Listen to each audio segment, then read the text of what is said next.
수도권 밖에서도 코로나19 집단 감염이 속출하고 있습니다. 요양병원과 교회, 마트 등 시설을 가리지 않고 확산세가 이어지고 있습니다. 취재기자 연결해서 자세한 상황 알아보겠습니다. 홍성욱 기자. 네, 전국구입니다. 네, 전국적으로 요양병원 등 노인 관련 시설 집단 감염이 심각합니다. 부산에서는 집단 감염이 재발한 곳도 있다고요.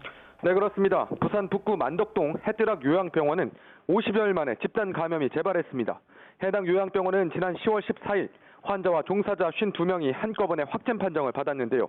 동일 집단 격리 조치됐는데 해제될 때까지 86명이 확진됐고 환자 10명이 숨졌습니다.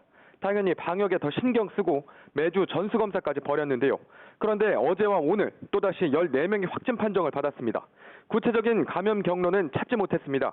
부산에서는 해뜨락 요양병원 외에도 영도구 파랑새 노인건강센터에서 26명의 집단 감염이 확인됐고 동구 제일나라 요양병원에서도 추가 확진자가 나와 모두 52명이 확진 판정을 받았습니다. 전북 순창에서도 노인 요양시설이 집단 감염이 발생했는데 그곳 상황은 어떻습니까? 네, 전북 순창 요양병원 지난 18일 첫 확진자가 나온 뒤로 추가 감염이 계속 이어지고 있습니다. 엊그제 11명이 추가 감염된 데 이어 어제 추가 확진자가 나왔는데요. 어제까지 모두 76명의 확진자가 나왔습니다. 사실 요양병원과 주간보호센터 등 노인 관련 시설 집단 감염은 전국에서 발생하고 있습니다. 연일 확진자가 쏟아지고 있는데요. 고령의 기저질환자가 많아 사망자까지 급증하고 있다는 분석이 나오고 있습니다. 자, 그리고 교회 관련 확진도 이어지고 있죠. 네, 그렇습니다. 요양시설만큼이나 집단 감염이 산발적으로 속출하고 있는 곳이 교회와 교회 관련 시설입니다. 선교시설인 경북 상주 BTJ 열방센터에서 시작된 감염이 전국 곳곳에서 연쇄적으로 일어나고 있습니다. 지난달 27일과 28일 이틀에 걸쳐 500여 명이 참가한 행사를 열었는데 관련 확진자가 곳곳에서 속출하고 있습니다. 해당 행사에 다녀온 사람을 통해 부산과 광주, 대전에서도 확진자가 나왔는데요. 특히 대전에서는 추가 감염을 통해 교회 8곳에서 70명이 넘는 확진자가 나왔습니다.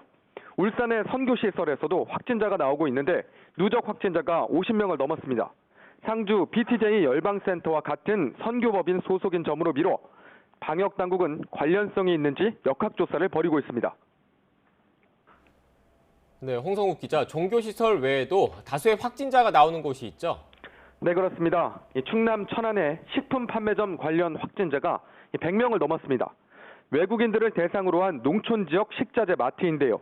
마트를 이용한 외국인들은 대부분 해당 지역 농촌 노동자들입니다. 문제는 농촌 지역에서 일하는 외국인 노동자들은 다른 지역에 거주하는 동료들과 수시로 숙소나 외국인 전문 음식점 등에서 접촉해 감염이 산발적으로 더 확산할 우려가 큽니다.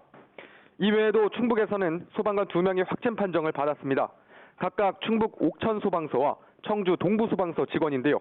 이 둘은 앞서 말씀드린 대전 지역의 교회 관련 확진자입니다. 충청북도는 확진된 소방대원들이 모임 금지 행정명령을 어겼다며 직위 해제했습니다. 지금까지 전국부에서 YTN 홍석욱입니다.